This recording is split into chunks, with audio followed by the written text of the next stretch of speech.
you guys. Crowded couch there is. Fox News alert now. Could there be a deal in the works to keep the government running while putting the pressure over Obamacare on the White House? House Republicans at this moment meeting behind closed doors. The issue is over funding the government for just a week.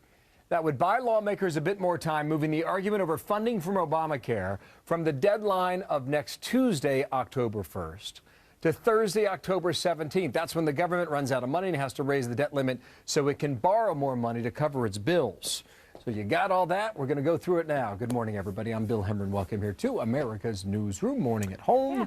Convenient when you can kind of give yourself a delay on those things, right? I'm Martha McCallum. Good morning, everybody. So this delay could create kind of a perfect storm because that short-term fix would then tie the two big issues together. It would put the budget battle and the debt ceiling issue together. Then the government would face on that a government shutdown and potentially the first ever default on our debt. Look at that number, right? Almost $17 trillion. Bump it up against it today. Stuart Varney, host of Varney & Company, Fox Business Network. My friend, good morning to you, Stuart. Morning, Bill. Big picture. What's up? We are shifting the threat deadline, as you reported, into mid-October.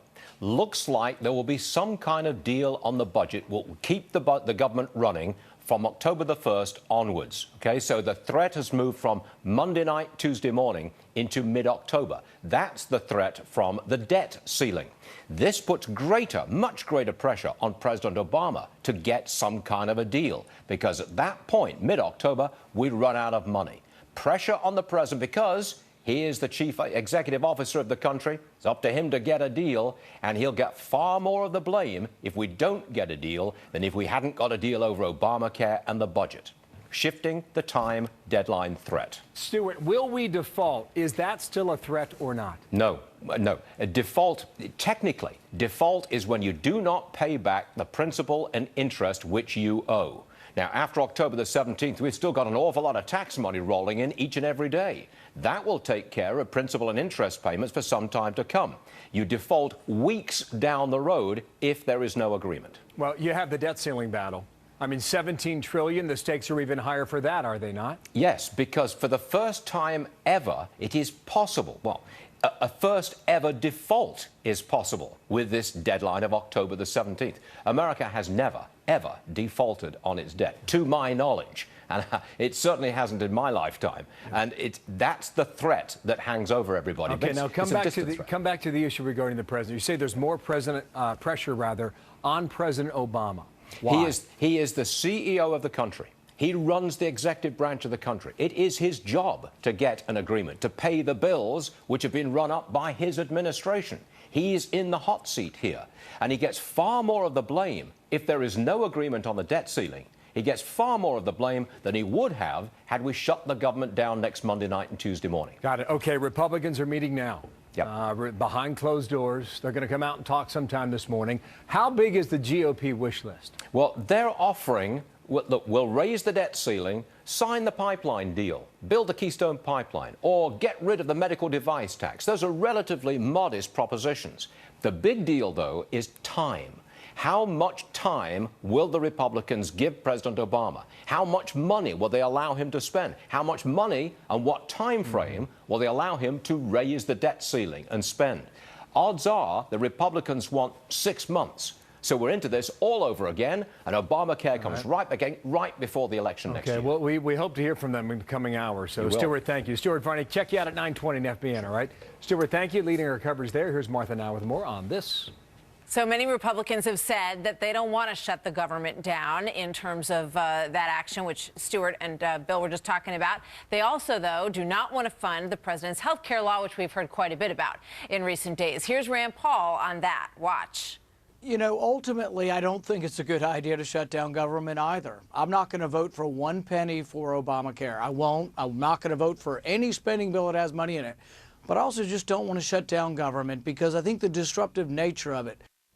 So the debate on the original House measure to keep the government running and to defund Obamacare is expected to run into the weekend when Majority Leader Harry Reid is expected to strip out that provision on the Senate side and then kick the budget deal back to the House. And what will happen there is the big question. So there is still drama in all this. House Minority Leader Nancy Pelosi accusing Republicans of holding America hostage over its agenda. The Republican agenda keeps going from bad to worse. The Republicans keep threatening a government shutdown in order to put insurance companies back in charge of America's health care.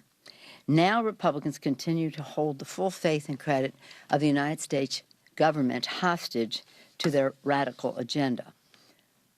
This morning, Treasury Secretary Lew, as you know, made it clear that the debt limit will be reached on October 17th.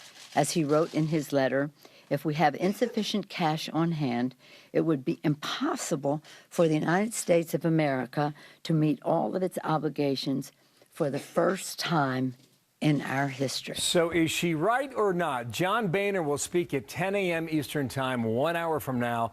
We'll have that live for you when it happens on the Hill. We have a great lineup of guests for you this morning. In just a couple of minutes, former Republican Congressman Allen West will join us on whether Republicans should stop fighting against Obamacare and kind of sit back and watch what happens as it is implemented. Then we're going to talk to Senators Marco Rubio and John Cornyn on Ted Cruz's epic non-filibuster filibuster. All that coming up on America's Newsroom. We thought we'd see that before, right? Also in a moment here, the president's popularity taking a big hit. The administration now rolling out Obamacare, as you know.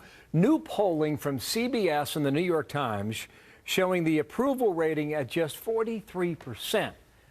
49% disapprove. Now, that's the lowest since March of last year. 49% disapprove, the highest number we've seen in 2 years.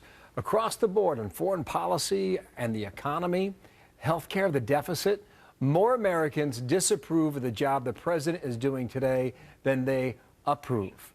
We're about to find out if that changes over the next couple of weeks, given the fight that we just laid out for you here. Think of two big elements that happened during that time period. The Syria issue, which there was a lot of feeling that the president did not handle it well, that the White House didn't handle it well. That may be some of what you're seeing in those numbers. And also the big stories that we've had in healthcare in the past couple of weeks.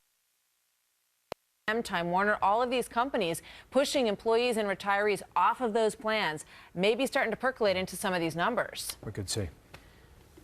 All right.